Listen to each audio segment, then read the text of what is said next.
right, everybody, welcome in to this beautiful location here, Kia of Anniston and Oxford, for the very first ever Coach Keith Etheredge show. Coach, I want to start this show off. I want to rewind the clock back to Auburn, Alabama, when the clock hit zeros and you won that state title last year. The feelings you had that makes your fifth state championship, but your first at Oxford. Take us through those emotions right there. What was going through your head last year? We talked about it all last year. I told the kids there ain't no other feeling like turning around and handing that blue mat to a group of guys who've worked tremendously hard and done everything you've asked them to do. And you can't replace that feeling. And it's different with every single team. You got just a different feeling every single time.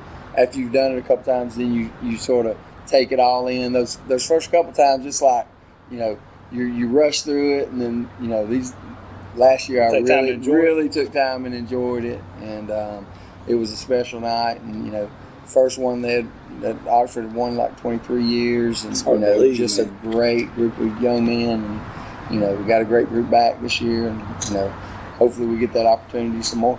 And when you said you took time to really enjoy this one, right? What is that, like 2-3 hours for you, and then you start working on next season? Yeah, exactly. We took that night, that weekend. Got to spend some time with my family, my wife, Allison, my little girl, Mackenzie, and of course Cam, who played in that game. So you start talking about preparation for this season, and there's this big animal that we've never dealt with, this COVID-19 pandemic. Right. Talk about the challenges that's presented to you. Because, you got multiple challenges as a head coach. Right. Complacency coming in. Then you got everybody telling you you're supposed to win it again. Right. And then you got this COVID-19 pandemic that's come down and changed the whole world, not just in football. Right. Talk about that and how you kind of navigated those waters. Well, first thing, I never say you're supposed to win it again. And I can't stand it when people tell me that, because there's so many things that go into it. And, you got to be lucky. You got to be good. You got to be, a little bit of everything. You got to have kids who believe they're supposed to be there, but are still humble enough to work and do everything it takes to get there. And, guys that are not entitled, So I think that has a lot to do with winning it. The COVID-19 thing, it's one of those things where, you got to accept that challenge if you want to play. You got to do everything they ask you to do.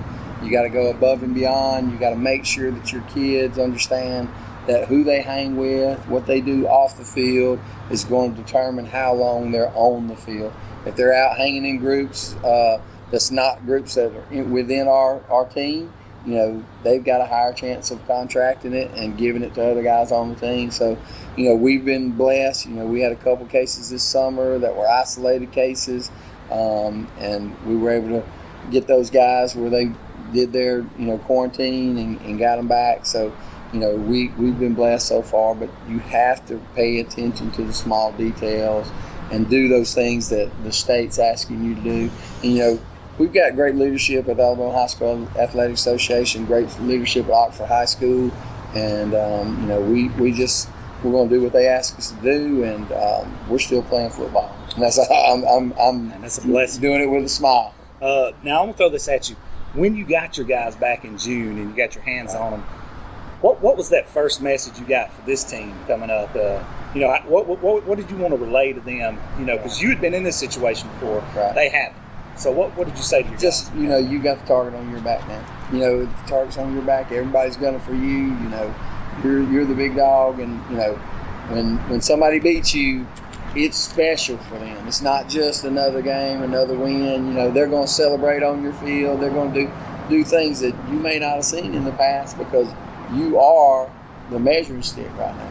So it's hard to get there. It's harder to stay there. So if you want to stay there, you got to work that much harder. If you want to continue a legacy, you got to work that much harder. It's like, they understand, they see what it's like.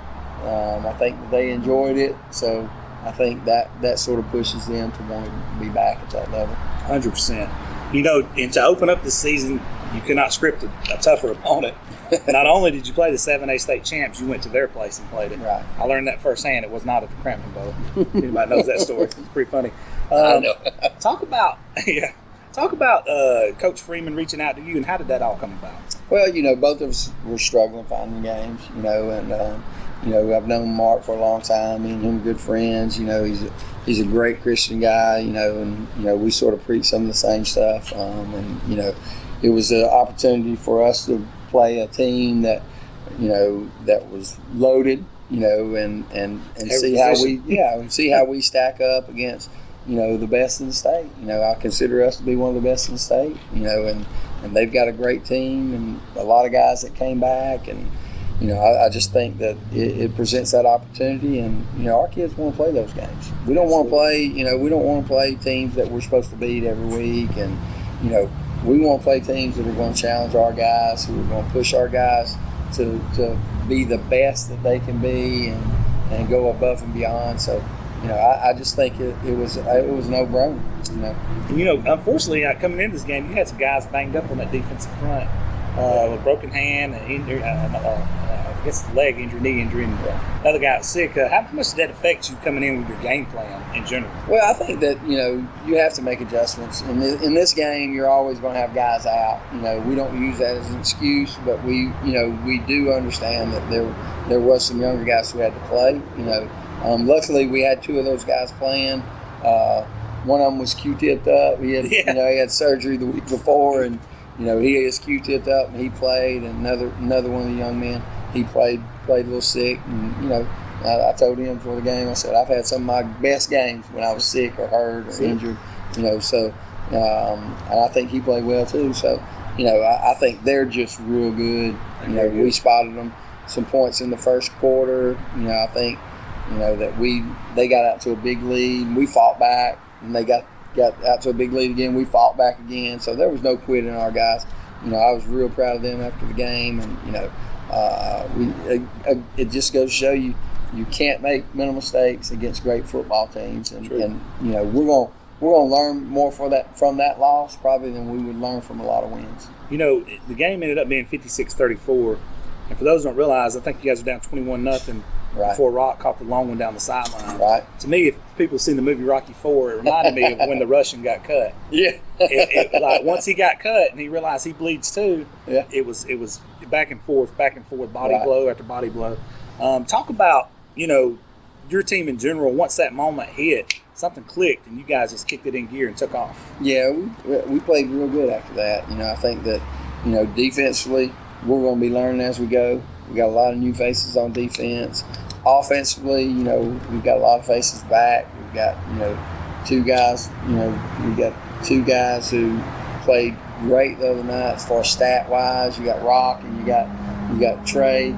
Stat wise, they played great, but 11 guys played great. Our offensive line played great. We had guys, that were going up against, guys that were top of their class in the nation, and getting hands on, driving them back, doing a great job. But I thought all 11 guys played real well. Our receivers caught the ball. I think that ran good routes. I thought that we blocked good on the perimeter. I thought our offensive line blocked good. I thought our running backs did what we asked them to do. Having two guys in there that hadn't played that position in a while. Rodriguez Elston came in and gave us a little spark. And, he's a guy that's going to get better and better the longer he's here. He's only been here 2 weeks, and he's jumped in there and played a major role for us. Keyshawn Siosi did a great job at running back. You hear about him a lot this year. Our offense front solid. You got Braden Joyner, you got Brandon Kirksey, you got Kyle Pilkington, you got Nate Robbins, you got Sanderson. We call him Sandman. So those guys are solid, and I think that you got Trey, who obviously had 200 rushing and 170 passing. That's one of my questions. Trey's performance, that guy's just he's on another level. Like his head, he's a competitor. Yeah, he is a fierce competitor. He cannot stand to lose. He's one of those kids that, and I said it the other day when I was talking to somebody, he inspires kids. Kids want to play harder. He does a great job of leading, and he is a physical runner. and he's got great touch on the ball. He can throw it. You know, he's just a great athlete. He looked like Johnny Manziel. And he's a leader. He's a leader. You know, I compare him to Brett Favre a lot. You know, because he's that type of kid. I think he's a lot faster than Brett Favre. Yeah, he can run. He can run a little more, but he's tough. And when he does whatever it takes to get you in a position where you have a chance. And you know, you mentioned Rock earlier, and if there's a better receiver than Rock in the state, you know, I just have to say that guy's unbelievable. He is. He looks like an All-American in college right now. Yeah, he's a special kid, and you know he didn't even play the second half. Had 3 catches for 80 yards and 2 touchdowns. Bakari Daly played great. He had a couple touchdowns. This is his first. He's a gentleman that played basketball, correct? Yeah, basketball kid that came out to play football, and you know he had a big game for us. Absolutely. You know, Cam had a catch. Cam looked great. Yeah, Cam did good. He looked great. Zay Britt, you know, he led us in receptions. You know, and you know got behind the defense a couple of times, and we, you know. If we could have connected on one or two of those, we really pushed it. You know, so I think, but we're like I said, as we go along, you know, you're going to see those balls completed. You're going to see, you know, we're going to get better and better as we go. Talk about the effort of your team when there was no quitting. Thompson had to beat them. I think I said Zabrid. I meant Warren Brett. Yeah, Warren Brett. Yeah, I'm talking about that. Zay's over there doing this. Yeah, I got that ring last year, Coach. Yeah. But talk about that effort and not giving up, and you had to be proud of that. Absolutely. You know, that's what, you know, we got down 21-0. You know, we come to the sideline at the end of the quarter, and you know, our guys are like, you know, we're fixing to get back in this thing. We're fixing to get back. They never doubt themselves. A lot of teams will crumble. Absolutely. And it'll snowball to 40. And that's the same. You know, last year we fought through a lot of adversity. You know, a lot of people thought we were going to play third fiddle in our region. You know, you're going to struggle to get a home playoff game first round. You know, third or fourth in the region, you know, with Clay and Benson and Gardendale. You know, and our kids stepped up and won some, you know, those close games, they always found a way to win. You know, so it's just a testament to them and you know, and our coaching staff. You know, I got some of the best coaches in the state. Those guys do a great job. You got a really good staff. Good job of inspiring our kids and pushing them. Once you get your hands on that film after that game, what are some of the things you've seen that you really had some really good takeaways, and then some of the things you think you need to work on? I think, you know, some of the takeaways, you know, like we talked about, you know, they didn't quit. We executed pretty well after the first quarter. You know, we did a good job of execution. Defensively, we're in position to make a lot of plays, you know, missing tackles and things like that. And we just got to finish those things. I think that, you know, on offense, you got some guys step up and lead. On defense, I mean, you've got the Fagan brothers, you know, they're great leaders. You got, you know, guys at our linebackers positions. You know, you got B.J. Elston, who's an all-state kid on, I don't care what classification. Number 19? That's Chancellor Holyfield. Okay, he played really Chancellor was playing safety, and we're working him there because for some college reasons. You know, but he's a natural outside linebacker. So, you know, but B.J. Elston's our middle linebacker. Kevin T.T. played well. Lee Henderson played well. Jordan Dobbins played well. You know, all those linebacker guys are young guys who played a lot last year, and we'll have back after this year. You know, so, I mean. The beautiful part, that's baptism under fire. Absolutely. And they got to see some great football, and they got to, you know, play against the best. 100%. And the thing about Alabama high school football is it usually don't get any easier, and it does it this week. Right. Pleasant Grove is one of the most explosive teams we've seen the last few years. Yeah. Outstanding quarterback, outstanding receivers, and took Danny Horn to the wire last year in the state championship game. Talk about them. I know you've watched some film on them and what they present, the challenges they present for you coming up this week. Well, they got all that big defensive front back. You know, they average over 300 pounds across the offensive front. You know, they've got a quarterback who's an all-state kid who can really sling it and run. They got multiple, you know, receivers who will go get it. You know, Lewis is an unbelievable player. And, you know, got a lot of respect for Coach LeBeau. Coach LeBeau and me have been friends for a long time. So, you know, when we talked about playing, it's another situation where I love playing different types of teams because you never know what you're going to see in the playoffs. Pleasant Grove has a physical team, a team that loves to run, get up and down the field on offense, and plays a physical brand of defense. So, it gives us a different look from what we seen with Thompson, even though Thompson's like basketball and grass and they're on offense, and they're also a physical defense. But it gives us different looks, and I think that when you get to the playoffs, you never know who you're playing next week until they get done playing on Friday night, if you're good enough to advance. So you got to prepare for that. So we want to play every type of team. Well, Coach, we appreciate you and getting this first episode out. Yes, we really enjoy it, and this is going to be a fun season, and we will be bringing on other coaches and players as this show rolls on. So you guys just hang in there for that. And, Coach, I really appreciate you. Thank you. Thank you so much. Go Big Go.